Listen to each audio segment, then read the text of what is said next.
Hello everyone, my name is Clantis and welcome to my YouTube channel. So without further ado, let's get into today's video. So Zandile Khumalo continues with her testimony at the Pretoria High Court, or the North Gauteng High Court, where she was very spicy. I'm not quite sure if I should say she was spicy or downright rude. I really tried to understand why her attitude was so cold towards the defense lawyer. I think he's defending accused number 1 and 2.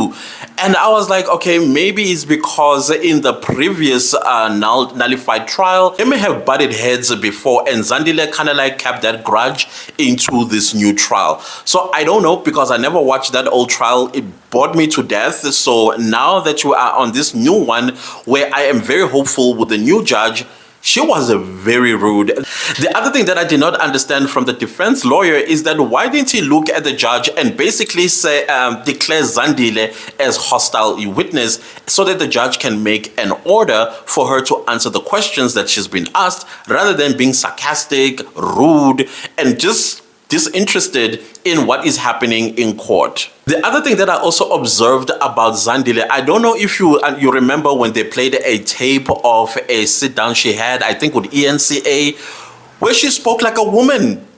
This 16-year-old voice that I am hearing in court currently was like, wait a minute, who am I listening to? Is that Zandile Khumalo? And apparently it was Zandile Khumalo. But understand, like I said in the beginning, not to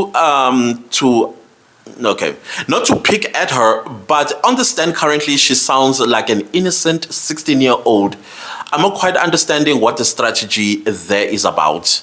So let's get to her testimony. So what I had done while I was listening, because I was listening while I was working at the same time, whenever I heard something interesting, I would note it and I would say what I wrote. So I would read in verbatim what I had wrote after what I heard Zandile testify in court, if that makes any sense. And then we'll just break down whatever I think I understood. So one of the things that stood out to me was when she was asked to repeat the words that the intruders used when they barged into the house with guns pointed at them. The way she responded was like, okay, no aggression, nothing in their voices.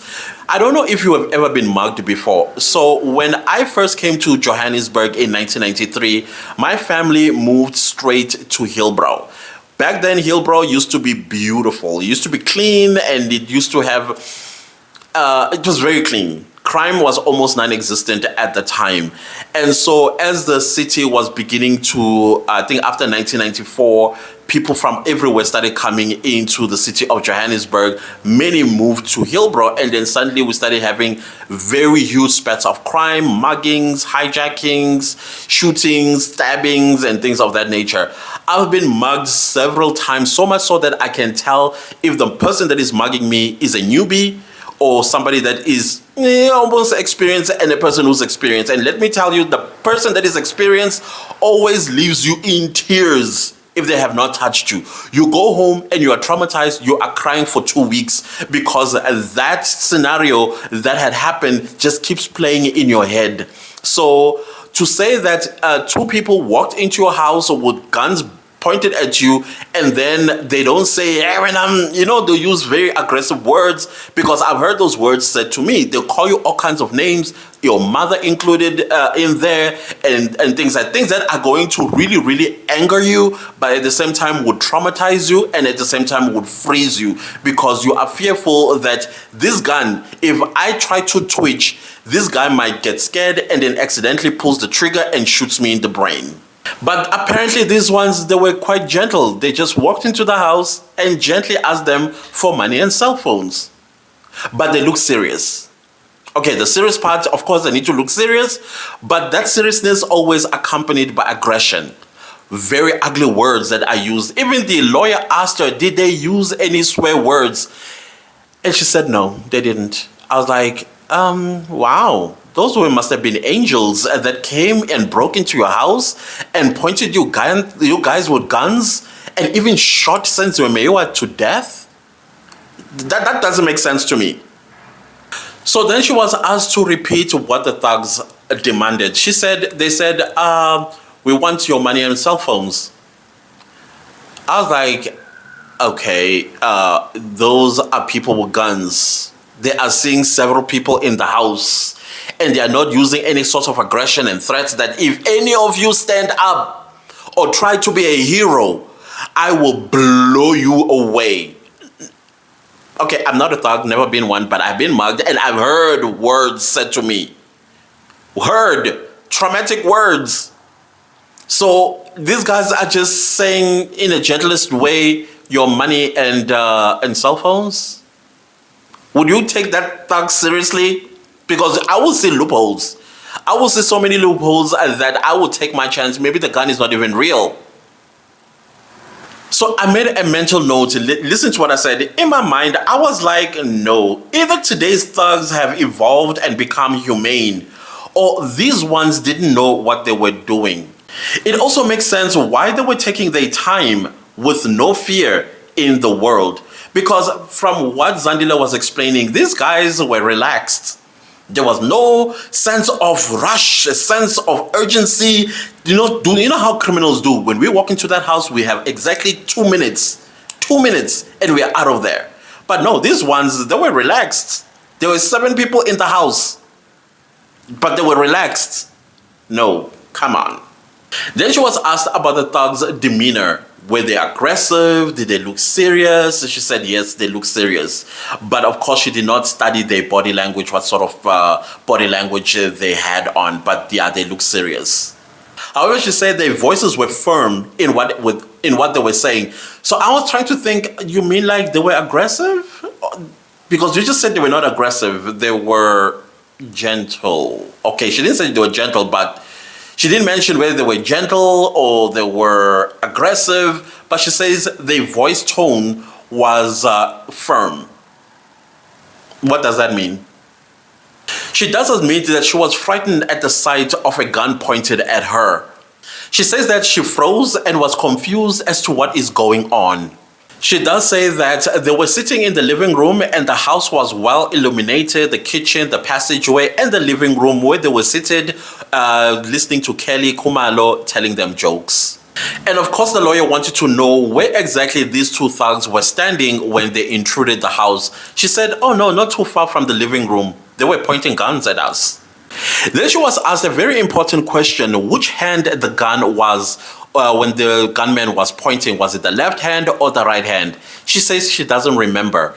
In my mind, I'm thinking, okay, so far you're doing well in remembering so many details about the intruders, including the contour on their faces, including that they have dreads, including that they are short and tall, and that they were carrying guns, and you kind of remember Zandile Khumalo doing other stuff and things of that nature, but you don't remember, or at least imagine, like you can close your eyes for a second and kind of see that night, and then try to think which side of the hand did I see the gun or the guns being held. Is it the right hand, both of them? One was in the right hand, the other one on the left hand.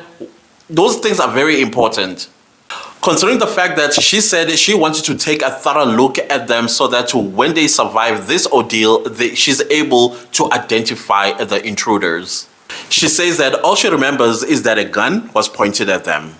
Then she was asked about how was the gun held, the position of the gun. Was it the hip, or was it in front, or was it in front of the chest? And she goes in front of the chest. Then I was like, okay, I'm not quite sure because I'm not interested in guns, but I have watched movies on guns and the gun training and stuff like that. I think when you hold it, I think she was talking something like this. But in my mind, I'm thinking she was thinking of something like this. That last part, I'm thinking that's how a woman will hold a gun or point a gun. A man will point a gun like this. I don't know. Maybe I'm watching too much movies. A man will point a gun like this, especially if people are sitting down. It will be probably in this position. Right? But then she says it was in front of the chest like this. I'm not quite sure if that makes any mathematical sense, because people are sitting down on the sofa and you're pointing a gun like this. I'm not sure. The math is not mathing in my head. And when I'm thinking about it, it's just not making sense. But if it's like this, then I would agree with you. So, of course, the lawyer wanted to know, did anybody of the 7 say anything when they were pointed with guns? She says, no, nobody said anything. Okay, I can imagine how, number one, you are frozen and you are thinking and trying to comprehend as to what is going on, because I can tell you from my experience, when you are pointed with a gun in your belly or on your head while somebody is going through your pockets, it can be very confusing at times. And of course, you are going to comply about everything that this person that is intruding in your personal space, you will do as they tell you.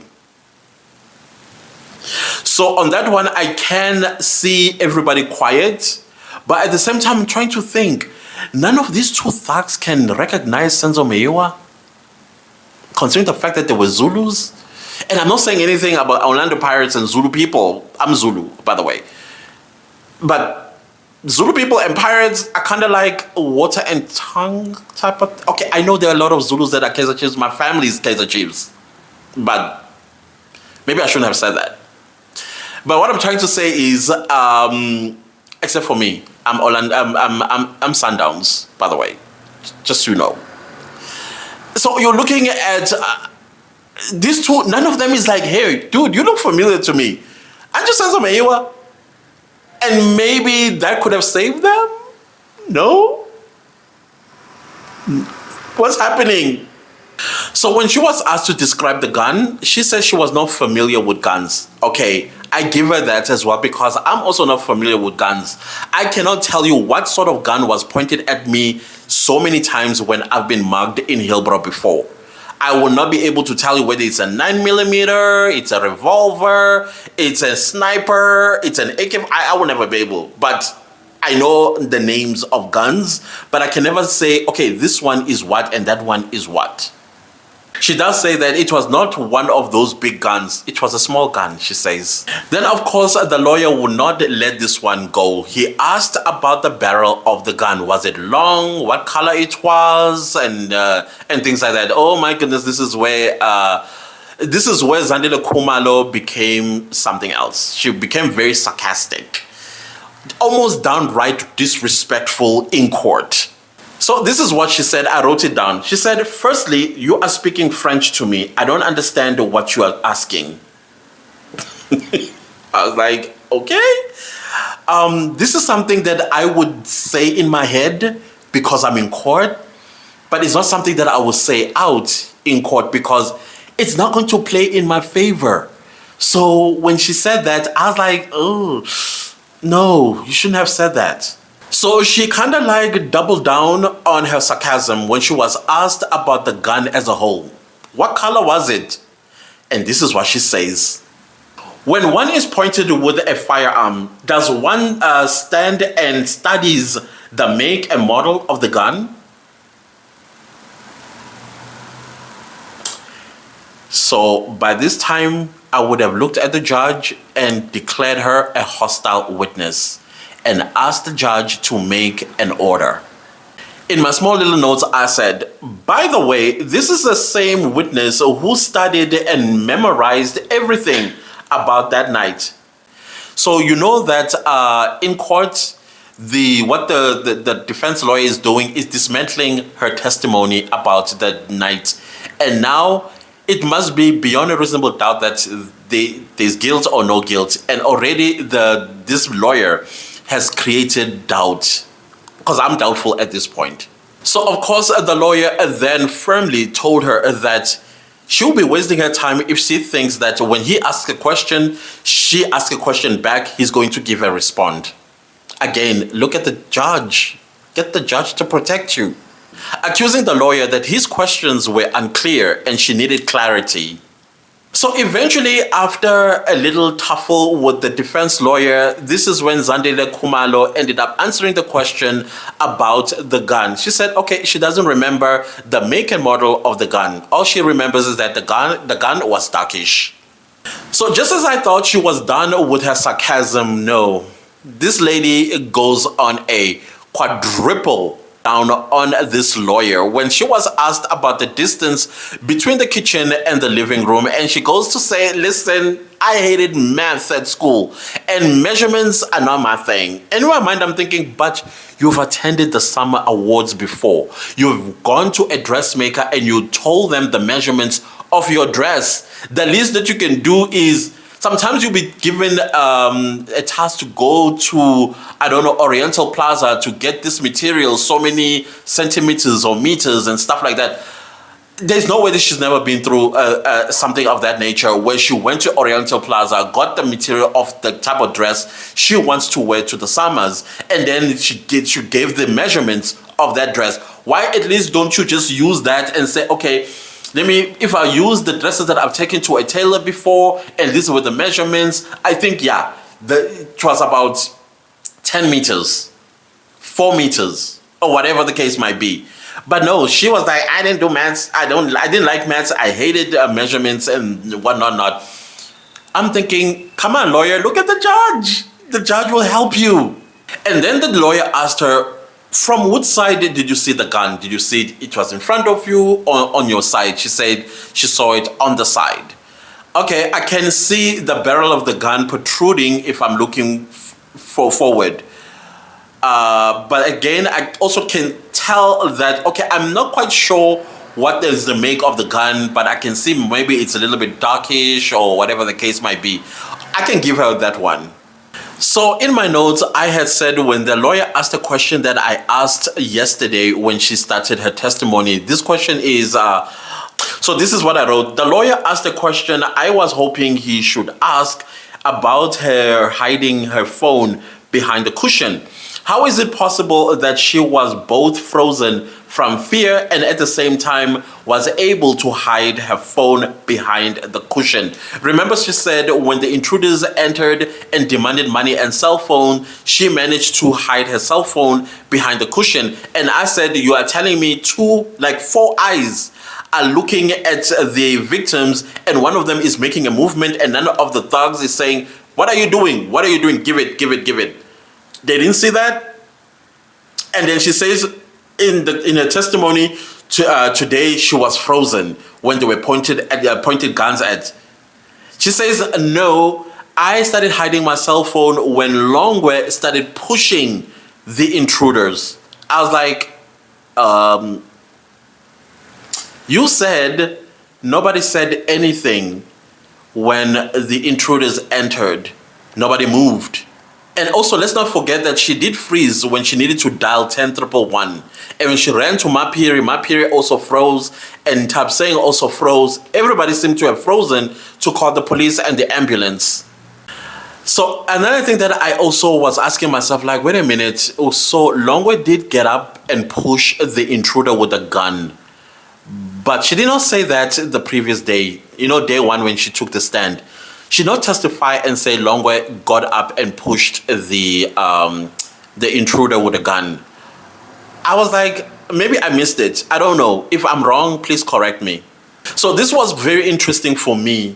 So Longwe gets up, pushes the gunman. He staggers backwards. Kelly Khumalo runs into the bedroom that is opposite the kitchen. The second thug goes after her, and then there's a tug of war between Kelly Khumalo and the second thug. By the way, the second thug is a tall guy, and then there's a tug of war between them. I thought Kelly Khumalo ran into the bedroom and locked the door, and then the second thug went after her and then collected her back and then took it to the kitchen where everybody had been taken to the kitchen.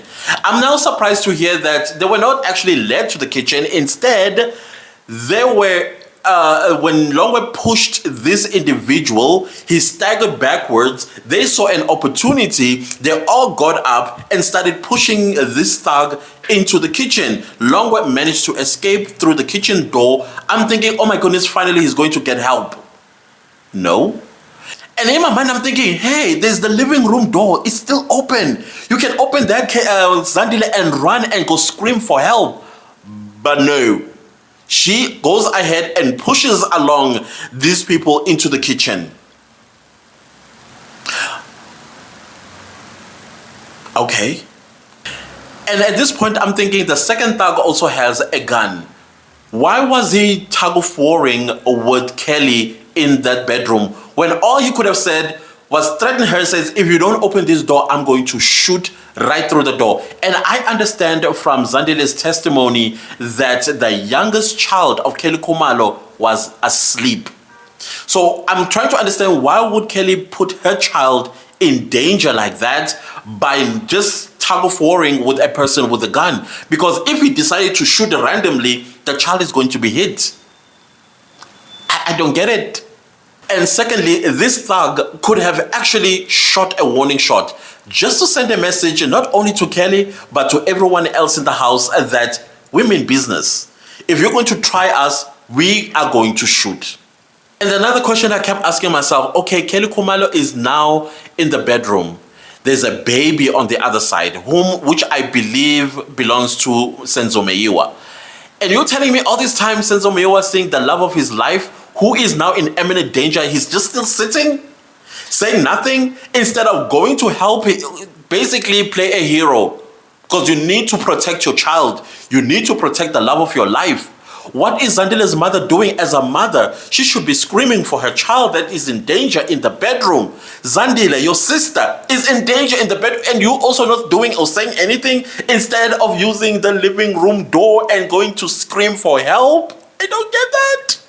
So she was asked about the second thug, if he had a gun. She says, I'm not sure if he had a gun, but I only saw one gun that was held by the short, dreaded man. So now I'm thinking, but you all this time you've been saying guns. Or maybe I misunderstood. Please correct me, guys. Sometimes I think I'm hearing things, but only to turn out sometimes that I'm wrong. So please, did she say guns? Two men walked into the house with guns? Because that's what I remember from her testimony yesterday. So she then testifies that Kelly seemingly won the war between her and the second thug.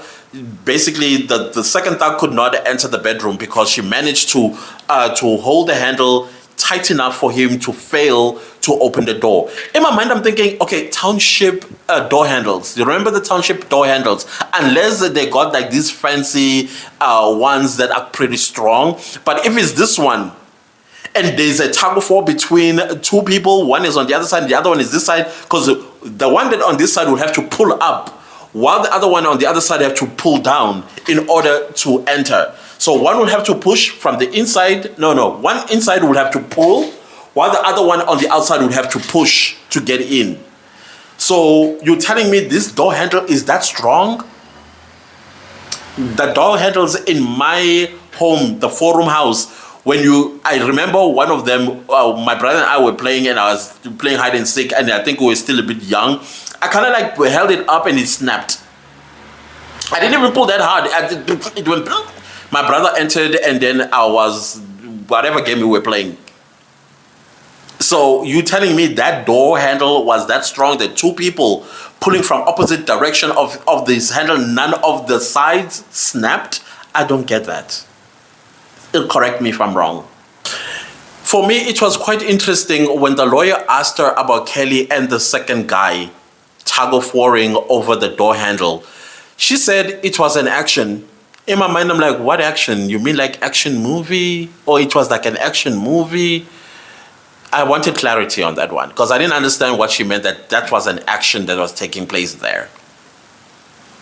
And by the way, at the same time, she was pushing at the first thug with a gun. Again, when she explained how Longa stood up and pushed the first guy with a gun, he staggered backwards, and then they took their chance to push them into the kitchen. I made a small mental note. I was like, wait, didn't she say that they were all led into the kitchen yesterday? Because that's what her testimony says. I am also surprised to hear that Kelly managed to close herself in the bedroom, because yesterday Zandile said after they were led to the kitchen, Kelly joined. She was brought to the kitchen by the second guy. But now I'm hearing Kelly did win that war. She's now safely in the bedroom, while the second guy is now with the crowd in the kitchen. Of course, she was asked about the whereabouts of Kelly Khumalo's children. She said the oldest one was walking up and down. I'm not sure if it was walking up and down in the house or in and out of the house, while the youngest one was put to bed by Zandile Khumalo. I see what the lawyer was doing there. The danger of putting these kids in with thugs in the house and nobody has gone out to seek for help. Where is Longwe? Why he hasn't called for help? Here's the second thing that I was trying to understand. Two gunmen. One doesn't have a gun, one has a gun. There's 7 of you. 4 men, 3 women. Okay, let's leave the women aside. 4 men. You're telling me none of them is looking and saying, hey, let's overpower this one with a gun. He already staggered and he's weak. Get the gun from him. Do something. Zandile Khumalo, run to the kitchen. Get a weapon of some sort and do something. You did not use the living room door to escape, to go and scream for help. The least that you can do while this man is busy staggering is run to the kitchen, take out something. Defend the kids in the house. So the other thing that I try to understand, so Longwe pushes the guy with the gun, he staggers backwards, he doesn't react by shooting, because I would think that he would be so angry and he would have been so fed up with these hostages that the person that pushed him, he will start shooting either randomly or shoot at the person that pushed him. No, he doesn't do that. The second suspect, what is he doing? Just standing there? What is he doing? I remember the lawyer tried to ask Zandile about the second guy, that he was just standing, and then of course the prosecutor stood up on an objection, and then of course the judge kind of like threatened the defense lawyer by saying that is speculation. You are basically saying that he was standing doing nothing. Of course, he abandoned that question altogether and asked a different one. But me, I'm asking it. I'm the member of the public gallery. I think I can ask that question. You're telling me the second guy was just standing there doing nothing? While his colleague was pushed and staggering backwards, probably almost falling to the floor?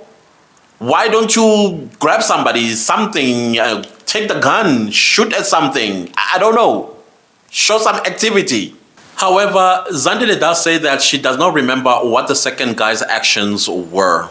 She was asked about the gun being cocked. At what point the gun was cocked, meaning that when you, that sound before you shoot, like setting the gun to shoot, she says she did not hear any cocking of the gun. She doesn't remember any cocking of the gun.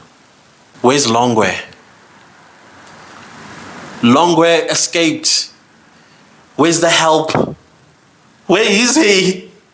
So she was asked about the time that Longwe had managed to escape and everything else that is taking place now that they're in the kitchen. Again, she became sarcastic and said she's not a keeper of time. She says when you are in a situation that she found herself in, the last thing on your mind is time.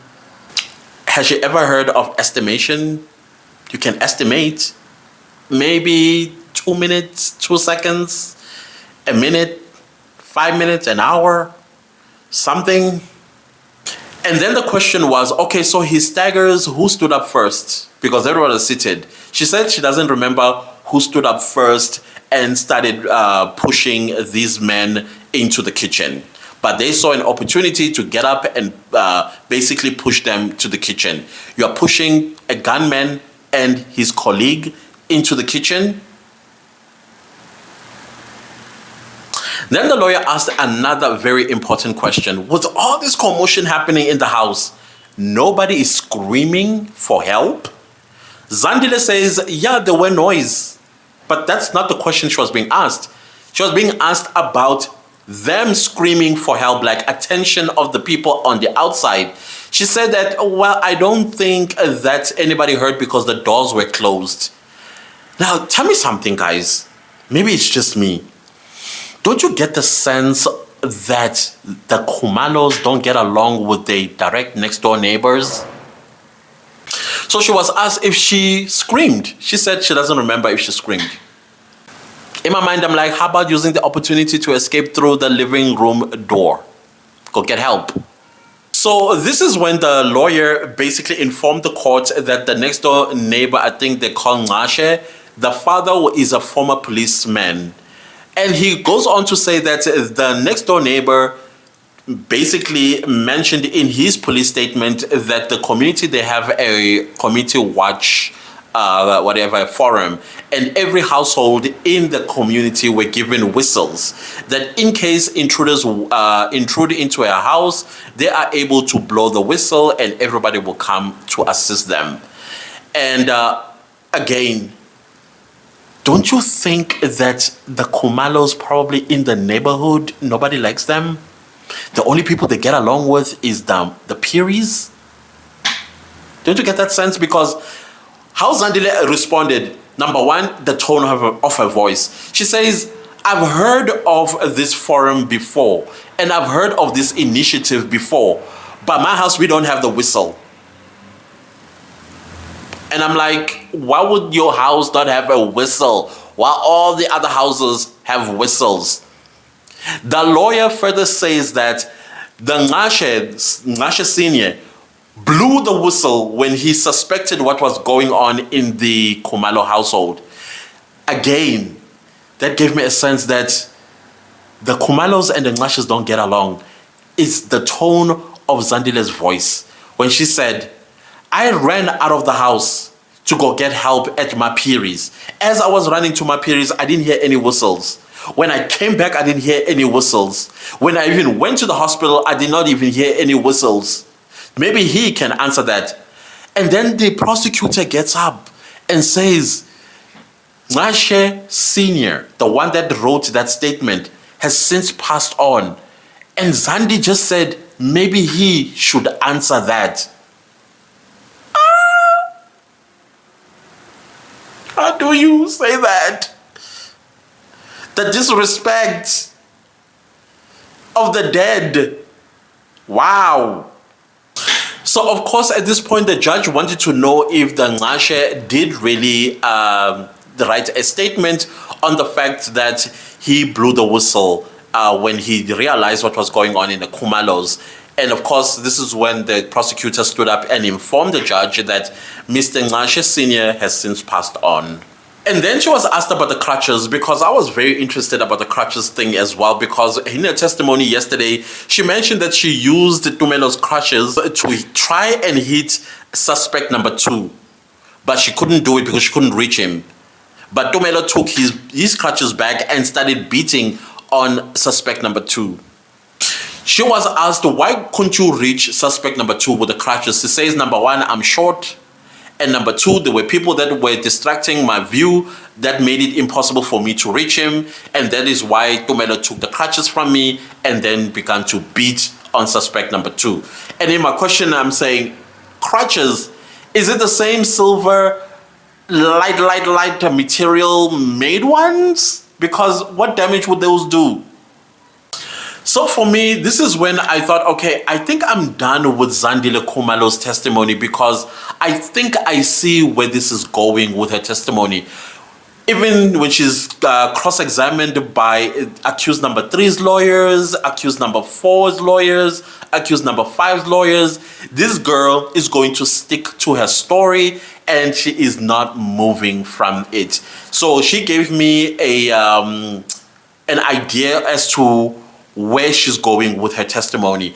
And so I'm not saying I'm giving up on her. I am still going to report on everything that she is going to respond to the other defense lawyers in court, because I find her very fascinating. I also find her story is very fascinating. I'm saying it again, this is a fabrication and she's doing the best that she can to stick to the script. Anyways, guys, if you like the video, give it a like. If you didn't like the video, give it a like anyway. Do subscribe to my YouTube channel and don't forget to click the bell notification so that you get notified every time I upload a new video. Don't forget to leave me a comment down below and let me know, what did you guys think about Zandile Khumalo's sarcasm? How you are shame? I would also highly appreciate it if you shared this video far and wide. I've turned on my super thanks, and thank you so much to everybody that is super thanking me. you understand the hard work we put in this. Thank you guys so much for that. And also do watch the ads. I highly appreciate everybody that's watching the ads. I guess I'll see you next time with a new video. Thanks for watching. Goodbye.